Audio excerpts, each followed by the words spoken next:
آینده لپاره به مونږ داسې نه کوو، زمونږ توبه ده په کونه درې واړو. زما جمیل احمد نوم دی.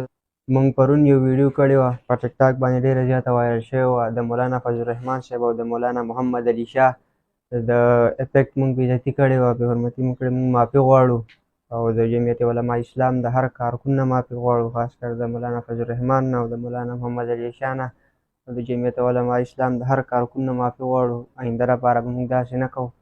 آینده لپاره به مونږ داسې نه کوو. ملګرو د خپلې رای اظهار سره د کمنټس په سیکشن کې ضرور وکړئ. د دې ماشومانو تربیت د چا د لاسه خراب شوی دی؟ آیا سیاسي لیډر په دې کې مداخلت کولی شي؟ او که کولی شي نو بیا دا د چا د وجې کېدی شي؟ آیا پی ټي آی په دې کې انوالف دی که نه جی یو آی؟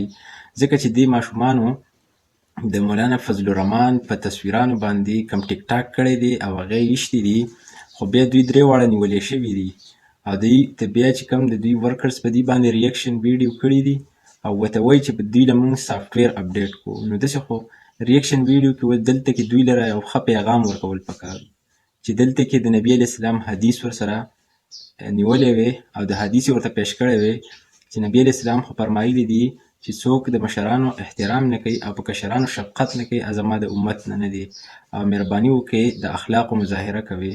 خو دلته کې دوی بس بیا وایي سافټویر اپډیټ شو او سافټویر سکریچ شو. صحیح شوله؟ سافټویر او هارډویر قصه به دوی جوړه کړي.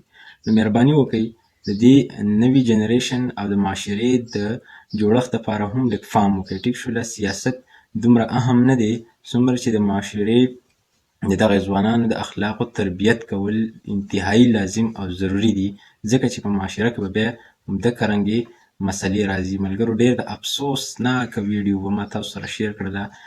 تر بلې ویډیو ما له اجازت راکړئ. والسلام.